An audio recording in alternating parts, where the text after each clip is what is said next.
Bonsoir à tous et à toutes. On va continuer un petit peu à explorer la Masechet Megillah. On est dans le quatrième Pérec et on va voir rapidement, c'est une Masechet qui est très très vivante, très concrète. On va réfléchir un petit peu dans cette partie de la Masechet sur l'attitude d'un juif, comment on doit se comporter, le comportement d'un juif déjà vis-à-vis de lui-même et aussi dans sa vie par rapport à l'entourage. Vous allez comprendre par la suite. Voilà, on va venir très très vite. Donc, on voit dans la Masechet, souvent la Gemara elle a une manière de parler très très très imagée pour nous aider à comprendre. On va voir dans le Daf Kavzaïn, page 27, à quatre reprises, on va poser une question. Comment les Talmidim sont allés voir leur Rav et ils ont demandé comment on doit se comporter pour avoir Arichut Yamim. Donc d'abord, c'est les élèves de Rabbi Zakkai. Oui, c'est pas Rabbi Yochanan ben Zakkai, c'est Rabbi Zakkai. Ils sont venus voir, ils lui ont dit Bema Ararta Yamim. Comment faire donc pour allonger sa vie. Donc il a dit la première chose. Écoutez bien, vous allez voir, c'est impressionnant, mais encore une fois, comme on le dit à chaque fois, les points qu'on ramène dans la Gemara, c'est plus pour venir à réfléchir, c'est très très très très concentré, comme on dit à chaque fois, du tamsit. C'est plus pour venir réfléchir, il y a beaucoup à réfléchir dessus. Donc il a répondu, je vous dis exactement les mots de la Gemara, comme à chaque fois, même si c'est surprenant. Miyamail lo ishtananti maim betor arba amot atfila. J'ai jamais uriné dans les 2 mètres où j'ai fait la tfila. Voilà, tel que c'est marqué. Deuxième chose, velo kiniti shem lechaverai. J'ai jamais donné un surnom à mon copain. Ça va, petit gros? Ça va, grand maigrichon? Ça va? Bon, des surnoms qu'on peut donner des fois, et chacun comprendra. Encore une fois, on peut donner un cheminement. La première idée, quand on parle d'uriner dans les 2 mètres, bon, c'est sûr que c'était pas comme aujourd'hui. Peut-être que la personne a fait la tfila en plein air et après, et ben, au même endroit, elle venait faire la tfila. Alors, elle venait uriner. Comprenez bien le sens, c'est pas qu'elle a d'abord uriné et qu'après elle a fait la tfila, on parle pas de ça. Non, l'endroit où on a fait la tfila, comme on a dit dans la dernière dracha, comprendre que chaque élément de notre attitude, il est kadosh. Donc, c'est un endroit qu'on a rendu kadosh. C'est un petit beth amikdash, là où on fait la tfila, et donc on ne peut pas faire n'importe quoi là-bas, quand on a fait d'abord la tfila. On n'a pas donné de surnom à une personne, ça on peut le comprendre, ça veut dire, et j'apprends à respecter. Velo bitalti, kiddush ayom. C'est fabuleux, ça n'a rien à voir avec ce qu'on a dit avant. Donc il vient dire, j'ai jamais loupé la mitzvah de kiddush. Là, on ramène une histoire, entre autres, par rapport à une personne âgée qui n'avait pas de quoi faire le kiddush. Elle est allée vendre son kissoui pour pouvoir acheter de quoi faire le kiddush. Voilà, on va avancer rapidement. On a posé la même question avec Rabbi Eliezer ben Shamoua, ses élèves. Bema ararta yamim. Qu'est-ce qu'il a répondu? Écoutez bien, encore une fois, chaque élément, chaque point qu'on ramène ici, il faut vraiment y réfléchir. On les ramène rapidement, c'est du concentré. Premièrement, il a dit, je n'ai jamais fait un raccourci dans le Beth Knesset. Ça veut dire quoi? C'est que des fois, on va passer d'une rue à une autre et on veut passer par le Beth Knesset. Bah, ça, c'est interdit. Encore une fois, ça rejoint un peu ce qu'on a dit avant, comme Kadosh. Lo passati al raché am Kadosh. J'ai jamais enjambé, nous dit Rashi, si jamais il y avait des Talmidim qui étaient assis par terre, je ne suis jamais passé au-dessus d'eux. Encore une fois, Kavod Abiriot. Je n'ai jamais fait Birkat Kohanim je n'ai jamais fait comment ça s'appelle? Je n'ai pas fait Nesiat Kapaim sans faire la bracha. Ça veut dire que je n'ai pas fait à la légère. Voilà, ça c'est encore. On a posé la question ensuite une 3e fois, les Talmidim de Rabbi Prida. Encore une fois la même chose, identique. Bema Ararta Yamim. À chaque fois, on vient apprendre des attitudes. Qu'est-ce qu'il a dit? De toute ma vie, lo kidamni adam les bet aminrash. Quand j'allais étudier au bet aminrash, j'arrivais toujours le premier. Mon empressement à l'étudier. Deuxièmement, Velo birarti lifne Kohen. Quand il y avait Birkat Amazon, Besouda lifne Kohen, Be'amar mar, Bekidashto, les kol davar chez Bekdusha, Liftoar Rishon Levarer Rishon. S'il y avait un Kohen, je lui laissais toujours la préséance. Ça, c'est le deuxième point. Et Velo Achalti, Bibema Shelo Urmon Matnotea. Urmon Matnotea, on parle des parties donc, sur lesquelles on devait prélever pour le Kohen. Et sinon, c'était Tevel. Voilà, ça c'est un troisième avis qu'on voit ici. On va en voir encore deux autres avec Rabbi Nechunia ben Akana, toujours pareil ses élèves. Comment tu as prolongé la vie? Lo nitkavad ti be kalon chavri. Donc encore une fois, on a dit, j'ai jamais écrasé mon prochain. C'est-à-dire que quand moi je ne pouvais pas faire quelque chose, une charge importante à porter ou lourde ou quoi, nirbad ti lachon kaved. J'ai pas dit à mon copain, tiens, tu peux faire, enfin mon copain entre guillemets, tu peux faire ça à ma place, s'il te plaît, c'est trop lourd pour moi. Une action qui était compliquée pour moi, j'ai délégué la tâche et j'ai écrasé un peu, j'ai manqué de kavod à mon prochain. Deuxièmement, velo alta almitati klala chaveri. Qu'est-ce que ça veut dire? J'ai toujours pardonné, j'ai jamais maintenu une klala sur mon prochain. J'ai appris toujours à être mévater. D'ailleurs, que dit le troisième point? Mevatran bemamoni. On ramène le cas de Yov. On dit que quand il allait faire des achats, toujours il était généreux avec l'épicier à qui il faisait les achats. Donc ça c'est encore un troisième avis qu'on voit. Un quatrième avis qu'on va voir encore. Sha'al Rabbi Akiba et Rabbi Nechunia, là déjà on prend de l'envergure, c'est entre Chachamim. Bema ararta yamim. Encore une fois, on a demandé comment tu as allongé la vie.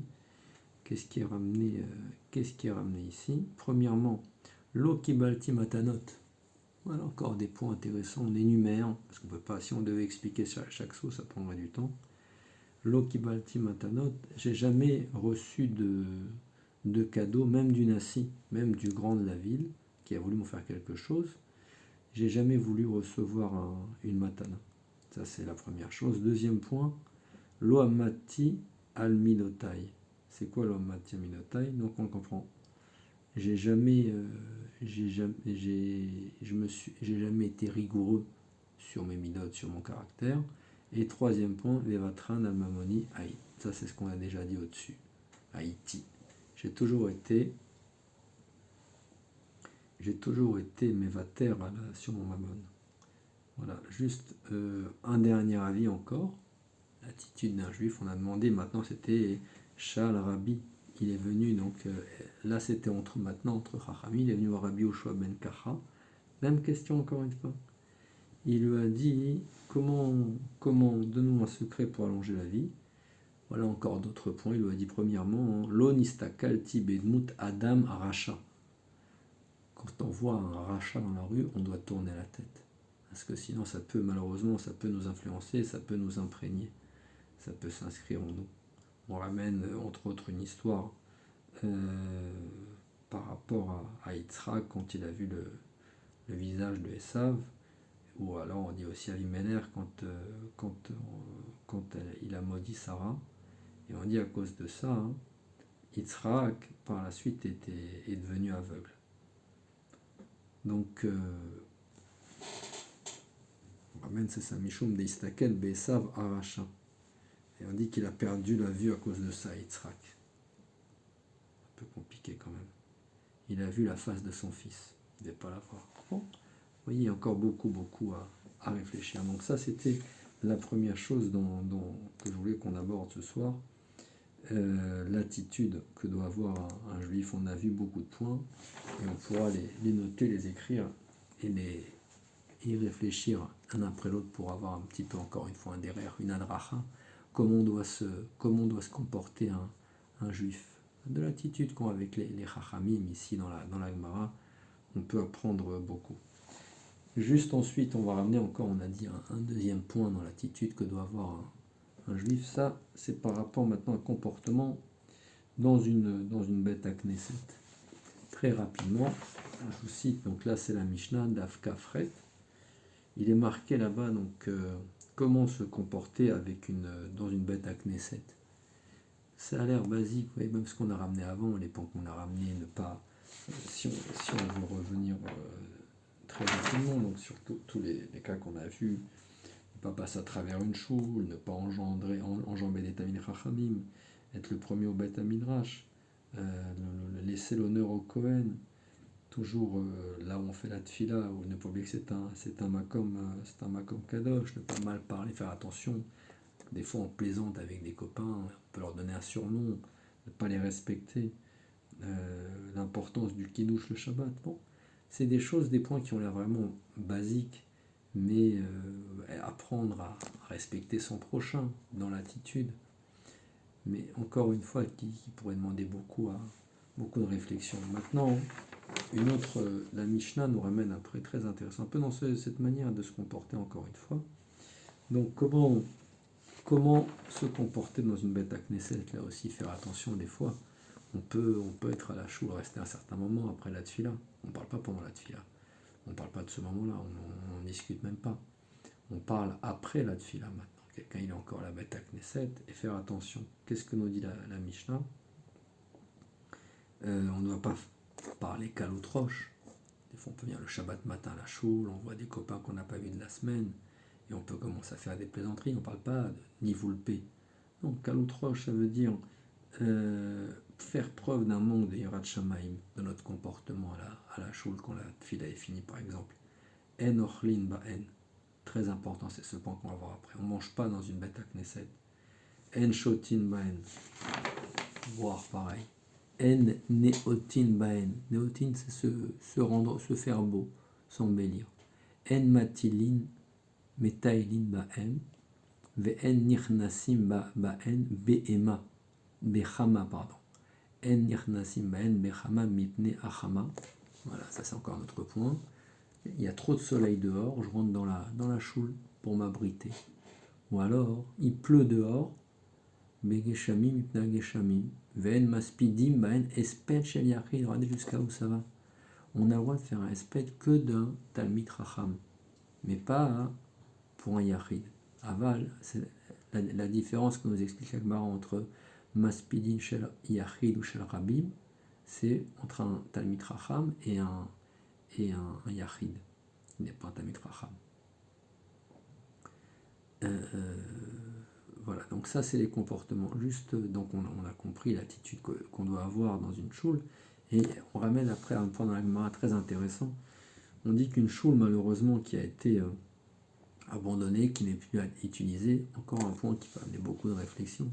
On dit qu'il y a des herbes qui poussent à cet endroit, peut-être que le sol était en terre battue, ce n'était pas les choules qu'on voit maintenant. Eh bien, on ne doit pas couper ces herbes qui poussent, on doit les laisser pour montrer un endroit en friche, et pour être encore plus, pour bien montrer que l'endroit a été un peu délaissé, abandonné, pour avoir un peu agmad nefesh. Alors qu'on a fait beaucoup de tfilotes, c'est pas rien, la choule c'est pas juste on est venu, on s'est assis, on a lu un livre, non, c'est un endroit où on a été, on s'est rapproché d'Hachem, de Kadosh Baruch Hu. Donc il y a une doucha que nous on a du mal à voir des fois malheureusement, et quand cette choule on la fréquente plus, se rappeler de toutes les tfilotes ici qu'on a fait, on a pris Hachem, chacun pour des besoins, pour les enfants, pour le chinour, pour la parnassa, pour la santé de certains, toutes les tfilotes, toutes les deux mondes qu'on a exprimées là-bas, et cet endroit maintenant il est délaissé, on est très triste. D'accord. Donc s'il y a des mauvaises herbes, des herbes qui poussent là-bas, on doit les laisser pour montrer qu'on a Agmat Nefesh, montrer que cet endroit maintenant il est délaissé, à quel niveau il est arrivé. Donc très rapidement, cette notion de Beth Knesset pour conclure aujourd'hui, la halakha, elle nous ramène, l'Agmara nous ramène en Psachim, est-ce qu'on peut faire Kiddush n'importe où? Alors on dit non, uniquement Memakom, on fait une Seuda, Memakom Seuda. Alors on ramène entre autres, il y a des Nyanim, j'ai vu entre autres quand j'étais une fois en Italie, et il y a plusieurs endroits comme ça, il y a des différentes contrées, où après la tfila, on pouvait faire kidouche dans la choule, et même manger sur place. Alors on explique qu'il y avait des gens qui n'avaient pas où manger, et donc on pouvait faire pour eux kidouche pour les acquitter, et eux rester après des fois sur place. Donc toute la discussion va être là-bas de savoir qu'est-ce qu'on peut faire dans une choule, quand est-ce qu'on peut y manger. Alors, très rapidement, Tosfot va nous dire qu'on parle uniquement, on ne peut pas manger dans la choule en soi. On fait une différence entre Beth Knesset et Beth Midrash. Et on dit qu'une Beth Knesset, c'est un Makom Kadosh, bien qu'on explique que la Kedusha, d'un côté, on vient dire que Beth Knesset, on ne peut pas y manger parce que c'est un Makom Kadosh. Mais que dans Beth Midrash, on pourrait peut-être. Et pourtant, d'un autre côté, on dit que Beth Midrash a une plus grande Kedusha, puisque c'est là où on étudie. Alors comment on comprend? D'un côté, dans le Beth Midrash, on peut manger, mais de l'autre, pourtant, c'est encore plus Kadosh. Alors, en réalité, on va dire qu'on ne peut pas manger dans la choule, on ne peut manger que s'il y a une pièce à côté de la choule, on dit Tosfot, et là, on pourrait éventuellement, dans une pièce à côté, mais dans la choule, on n'a aucune possibilité, on pourrait manger. Ça, c'est une chose. Maintenant, on vient dire autre chose. En réalité, non. Si c'est pour une Seudat Mitzvah, il n'y aurait aucun problème. On pourrait, de toute façon, nous dire Rabbi Moshe Mikutsi, on pourrait, pour une Seudat Mitzvah, manger dans la choule. D'accord? Maintenant, ou faire, par exemple, un Lechaïm, ou quoi, comme, par exemple, une Seudat Mitzvah lors d'une Brit Mila. Et le Rama nous dit non. Tout ça, c'est que Bediavad. Juste pour conclure, on ramène aussi dans la lacha, on ramène pourquoi il était possible avant de dormir dans la choule. On ramène à Inyan qu'à Kippour, on laissait des nénorotes allumées à Yom Kippour. Et donc, il y avait des gens qui restaient dormir dans la choule. Pourquoi? Pour surveiller ces nénorotes. Je me rappelle quand j'étais à la Yeshiva à Épinay-sur-Seine, j'avais un ami très très discret. Le soir, on étudiait très tard ensemble et on partait dormir. Et le lendemain, je le trouvais toujours le premier au Beth Knesset, au Beth Midrash en réalité. C'était là où on étudiait, c'était les deux à la fois, mais c'était aussi le Beth Midrash. On faisait la tfila au même endroit. Et comme dans beaucoup d'endroits d'ailleurs. Et je me suis aperçu qu'il dormait sur place. Il dormait directement dans le Beth Midrash où on étudiait. Et le matin, je le trouvais sur place. Donc on explique que le Beth Midrash, on a plus de tolérance. Pourquoi? Parce que en réalité, c'est l'endroit où en théorie, comme on y étudie, on y passe beaucoup de temps. Le Rambam explique entre autres pourquoi on pourrait dormir au Beth Midrash, ou pourquoi on pourrait y manger, parce qu'il explique que quand on étudie, si jamais on devait se déplacer dans un autre endroit pour manger, on perdrait du temps, et ça prendrait sur notre limite Torah. Donc pour cette raison, on permettrait donc de rester sur place, et de pouvoir manger, ou même de dormir. Maintenant, la nuance que fait Shulchan Aruch, c'est uniquement de dire maintenant je viendrai utiliser le Beth Knesset pour venir l'utiliser pour faire une Seuda. Non. Ça veut dire si maintenant le Beth Midrash, si moi je suis sur place en train d'étudier, là, hein, effectivement, on aurait le droit de manger sur place pour ne pas interrompre mon étude. Mais venir spécialement ici, dans le Beth Midrash ou dans le Beth Knesset, pour venir y manger, ou comme on a dit, pour s'abriter par rapport au soleil, par rapport à la pluie, ça c'est interdit. Voilà, que toutes ces livres Torah, ils soient encore une fois pour la réfoua chez les mains des personnes qu'on cite à chaque fois. Et les Avdil, pour une fois, j'aimerais aussi qu'on dédie ces paroles à une Sadeket qui nous a quittés précocement à l'âge de 26 ans et qui a laissé donc trois jeunes filles, qui a été malade et qui est partie très très vite, trois petites jeunes filles, trois petits enfants. Donc si on peut déduire ces paroles et Ilo Nishmata, il s'agit donc de Rivka Bat Aviva. Voilà, donc beaucoup à réfléchir sur le comportement d'un juif déjà. On a vu pour Arichut Yamim, et aussi le comportement d'un juif au sein du Beth Knesset. Bonsoir à tous et à très bientôt.